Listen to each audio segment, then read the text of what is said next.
ಕಾರ್ಯಕ್ರಮದ ದಿವ್ಯ ಸಾನ್ನಿಧ್ಯವನ್ನು ವಹಿಸಿರ್ತಕ್ಕಂಥ ಪರಮ ಪೂಜ್ಯ ಶ್ರೀ ಶ್ರೀ ಮೃತ್ಯುಂಜಯ ಶಿವಾಚಾರ್ಯ ಸ್ವಾಮೀಜಿಗಳು ಪಾಪ ಬಹಳ ದೂರದಿಂದ ಈ ಒಂದು ಕಾರ್ಯಕ್ರಮ ನೋಡಬೇಕು, ಈ ಭಾಗದಲ್ಲಿ ಸಾಕಷ್ಟು ಕೆಲಸಗಳು ಬಂದು ನಮಗೆ ಹೇಳ್ತಾ ಇದ್ರು ಪಕ್ಕದಲ್ಲಿ ಕುತ್ಕೊಂಡು. ನಾನು ಈ ಭಾಗದಲ್ಲಿದ್ದಾಗ ಇದೇನು ಡೆವಲಪ್ಮೆಂಟ್ ಇರಲಿಲ್ಲ, ಇವತ್ತು ಎಷ್ಟು ಬೆಳವಣಿಗೆ ಆಗಿದೆ ಅನ್ನೋ ಮಾತನ್ನ ಪರಮ ಪೂಜ್ಯ ಹೇಳ್ತಾ ಇದ್ರು. ಹೌದು ಸ್ವಾಮಿಗಳೇ, ಸಾಕಷ್ಟು ಅಭಿವೃದ್ಧಿ ಈ ಭಾಗದಲ್ಲಿ ಆಗ್ತಾ ಇದೆ. ಆ ನಿಟ್ಟಿನಲ್ಲಿ ಜನ ಈಗ ಈ ಕಡೆ ಬರ್ತಾ ಇದ್ದಾರೆ ಅನ್ನೋ ಮಾತನ್ನು ಹೇಳ್ತಾ ಇದ್ದೆ. ಈ ಕಾರ್ಯಕ್ರಮಕ್ಕೆ ಹೆಚ್ಚು ಪ್ರೋತ್ಸಾಹವನ್ನು ಕೊಟ್ಟು ತಮ್ಮೆಲ್ಲರಿಗೂ ಕೂಡ ಬೆಂತಟ್ಟಿ, ಇಲ್ಲ ನಾನಿದ್ದೀನಿ ಈ ಜಾಗದಲ್ಲಿ ನೀವು ಕಾರ್ಯಕ್ರಮನ ರೂಪಿಸಿ ಅಂತೇಳಿ ನಿಮ್ಮೆಲ್ಲರಿಗೂ ಕೂಡ ಸಹಕಾರ ನೀಡಿದಂಥ ನನ್ನ ಆತ್ಮೀಯ ಸ್ನೇಹಿತರು, ಮಾಜಿ ನಗರಸಭಾ ಸದಸ್ಯರು ಆದಂಥ ಸನ್ಮಾನ್ಯ ಬಾಕ್ಸರ್ ನಾಗರಾಜ್ ಅವರೇ, ನಮ್ಮ KFMನ ಮಂಡಲದ ಅಧ್ಯಕ್ಷರು ಆದಂಥ ಸನ್ಮಾನ್ಯ ಮುನೇಗೌಡ್ರೆ, ಈ ಸಂಘದ ಗೌರವಾನ್ವಿತ ಅಧ್ಯಕ್ಷರಾದಂಥ ಹಿರಿಯರಾದಂಥ ಸನ್ಮಾನ್ಯ K ತ್ಯಾಗರಾಜಣ್ಣವರೇ, ಹಾಗೆ ರಾಮಮೂರ್ತಿ ನಗರ ಈ ಏನು ಹಿರಿಯ ನಾಗರಿಕರ ಒಂದು ವೇದಿಕೆ ಮಾಡಿ ಸುಮಾರು 60-70 ವರ್ಷಗಳಿಂದ ಸತತವಾಗಿ ಈ ಭಾಗದಲ್ಲಿ ತನ್ನದೇ ಆದಂಥ ಸೇವೆಯನ್ನು ಮಾಡಿಸ್ಕೊಂಡು ಬಂದಿರತಕ್ಕಂಥ ನಮ್ಮ ಶಾಮ್ರವರು ಕೂಡ ಇದ್ದಾರೆ. ಅದೇ ರೀತಿ ನಮ್ಮ ಹಿರಿಯರಾದಂಥ ಆಂಜಿನಪ್ಪನವರು ಕೂಡ ವೇದಿಕೆ ಮೇಲಿದ್ದಾರೆ. ಮತ್ತು ಈ ಕಾರ್ಯಕ್ರಮಕ್ಕೆ ವಿಶೇಷವಾಗಿ ನಾನು ನಿಮ್ಮ ಕೈ ಜೋಡಿಸ್ತೀನಿ ಅಂತೇಳಿ ನಮ್ಮ SL ಶೇಖರ್ ಕೂಡ ಬಂದು ವೇದಿಕೆ ಮೇಲೆ ಇದ್ದಾರೆ. ಅವ್ರಿಗೂ ಕೂಡ ನಾನು ಈ ಸಂದರ್ಭದಲ್ಲಿ ಸ್ವಾಗತವನ್ನು ಬಯಸ್ತಾ, ಮತ್ತು ಇನ್ನು ನಮ್ಮ ಕಪಿಲೇಗೌಡರು ಒಂಥರ ಆಕ್ಟಿವ್ ಪರ್ಸನ್. ಅವರು ನಾನು ನೋಡ್ತಾ ಇರ್ತೀನಿ, ಬೆಳಿಗ್ಗೆ ಅನೇಕ ಸರಿ ಈ ಭಾಗದಾಗ ಬಂದಾಗ ವಾಕಿಂಗ್ ಹೋಗೋದು ಇರ್ಬೋದು, ಎಲ್ಲರೂ ಜೊತೆಗೂಡಿಸ್ಕೊಂಡು ಕೆಲಸವನ್ನು ಮಾಡ್ತಕ್ಕಂಥದ್ದು ನೋಡಿದ್ರೆ ನಿಜವಾಗ ಕೂಡ ನಮಗೆ ಹೆಮ್ಮೆ ಆಗ್ತದೆ. ನಮ್ಮ ಅವರು ಖಜಾಂಚಿಗಳಾಗಿ ಈ ಸಂಘದ ಒಬ್ಬ ಖಜಾಂಚಿ ಅಂದರೆ ನಿಮ್ಗೆ ಗೊತ್ತಿದೆಯಲ್ಲ, ಜೋಬಲ್ಲಿ ಸದಾ ದುಡ್ಡು ಇಟ್ಕೊಂಡು ಹೋಗೋಣಂತರು ನಮ್ಮ ಕಪಿಲೇಗೌಡರು, ಅವರು ಕೂಡ ಜೊತೆನಲ್ಲಿದ್ದಾರೆ. ಹಾಗೆ ಇಷ್ಟೊತ್ತು ತಮ್ಮನ್ನು ಕುರಿತು ಅನೇಕ ವಿಚಾರಗಳನ್ನು ತಮ್ಮಂದೇ ವ್ಯಕ್ತಪಡಿಸಿ ತಮ್ಮೆಲ್ಲರಿಗೂ ಕೂಡ ಸ್ವಾಗತವನ್ನು ಬಯಸಿ ತಮ್ಮನ್ನು ವೇದಿಕೆ ಕರೆದು ತಮ್ಮೆಲ್ಲರಿಗೂ ಕೂಡ ಸನ್ಮಾನ ಮಾಡಿಸಿದ್ದರಿಂದ ನಮ್ಮ ನೀಲಕಂಠ ಮೂರ್ತಿಯವರಿದ್ದಾರೆ. ಹಾಗೆ ಇನ್ನು ಈ ಸಂಘದ ಅನೇಕ ಗೌರವಾನ್ವಿತ ಸದಸ್ಯರು, ಎಲ್ಲ ಪದಾಧಿಕಾರಿಗಳು, ಎಲ್ಲ ಹಿರಿಯರು ತಾವೆಲ್ಲ ಕೂಡ ಬಂದಿದ್ದೀರಾ. ನಾನು ಹೆಚ್ಚಿಗೆ ಏನು ಮಾತಾಡೋಂಥದ್ದು ಇಲ್ಲ, ಎಲ್ಲ ತ್ಯಾಗರಾಜಣ್ಣವರು ಹೇಳಿದ್ದಾರೆ.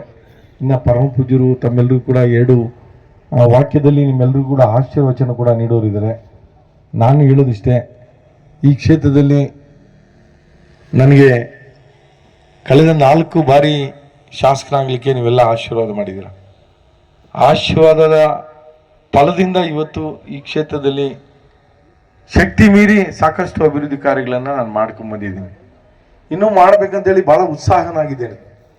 ನಾನು ಬೆಳಿಗ್ಗೆ ನಮ್ಮ ತ್ಯಾಗರಾಜ್ ಅವ್ರಿಗೆ ಎಲ್ಲರಿಗೂ ಹೇಳ್ತೇನೆ, ಅವ್ರು ಬಂದಾಗ ಮನೆ ಹತ್ರ 7 ಗಂಟೆಗೆ ನಾನು ಈಚೆ ಕಡೆ ಕೂತಿರ್ತೀನಿ.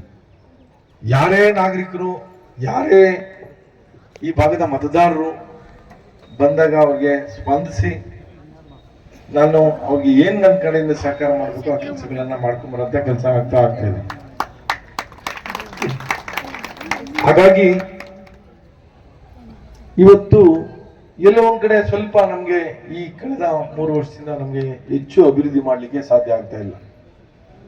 ನಾನು ಕಳೆದ ಬಾರಿ ಸಚಿವರಿದ್ದಂತ ಸಂದರ್ಭದಲ್ಲಿ KRPುರಂ ಅಲ್ಲಿ ಈಗ ನಮ್ಮ ತ್ಯಾಗರಾಜ್ ಅವರು ಹೇಳಿದ್ರು, ಕೋವಿಡ್ ಬಂತು.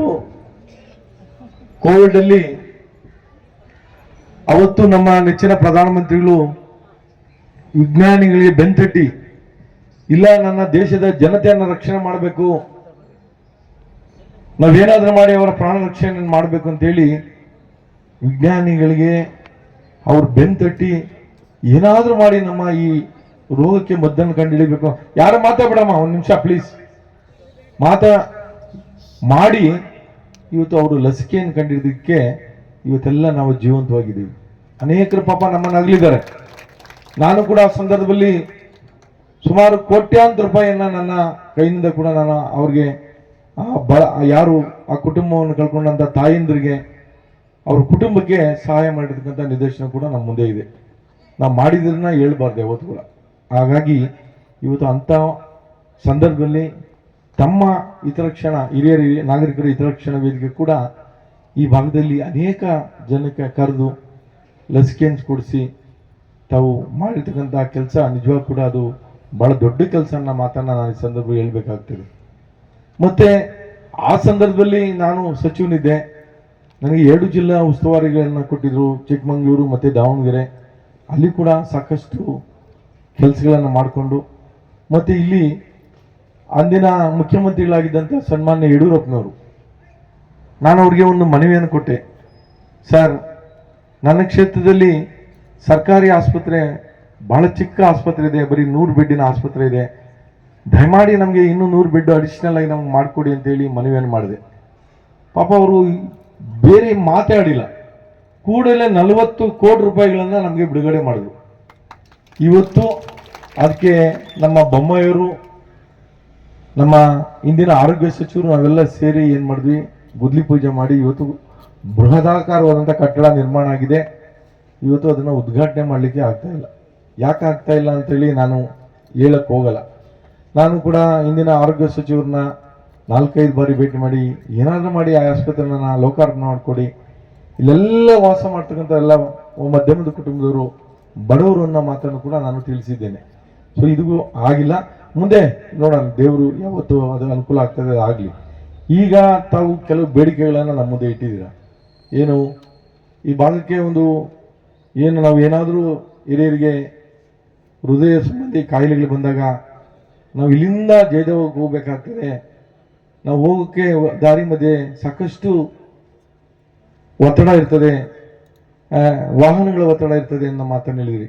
ನಾನು ಅದಕ್ಕೋಸ್ಕರನೇ ನಮ್ಮ ಮನೆ ಮುಂದೆ ಸ್ವಲ್ಪ ಸುಮಾರು 40-50 ಎಕರೆ ಜಾಗದಲ್ಲಿ ಇವತ್ತು ನಿಮಾನ್ಸ್ ಆಸ್ಪತ್ರೆಯನ್ನು ಮಾಡಲಿಕ್ಕೆ ಜಾಗವನ್ನು ಒದಗಿಸ್ಕೊಟ್ಟಿದ್ದೇನೆ.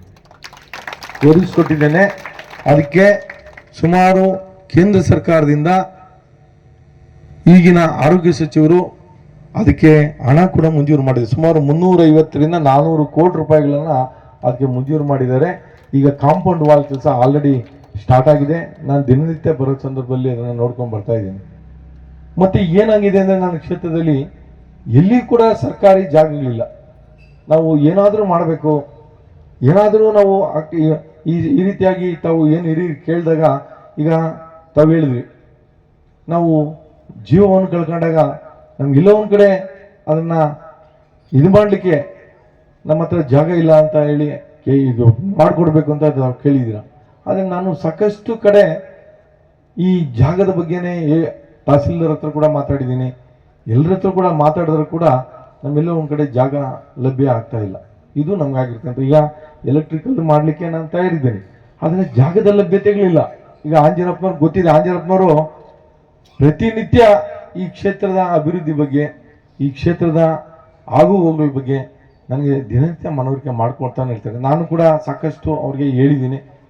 ಸೊ ಈ ರೀತಿಯಾದಂಥ ಅನಾನುಕೂಲಗಳಾಗಿರೋದ್ರಿಂದ ನಮಗೆಲ್ಲೋ ಒಂದು ಕಡೆ ತೊಂದರೆಗಳ ಅನುಭವಿಸ್ತಾ ಇರೋದು. ಈಗ ಕುಡಿಯೋ ನೀರು, ನಮಗೆ ಕಾವೇರಿ ನೀರು ಬೇಕು.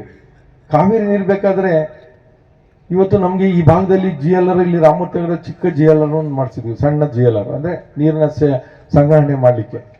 ಈಗ ಒಂದು ದೊಡ್ಡ GLR ಬಗ್ಗೆ ಈಗ ಕಲ್ಕೆರೆ, ಚಂಚಂದ್ರ, ಬಂಜಾರ ಲೇಔಟು, ಅಗರ ಈ ಭಾಗದ ಬೃಹದಾಕಾರವಾಗಿ ಎಲ್ಲ ಬೆಳೀತದೆ. ನಮ್ಮ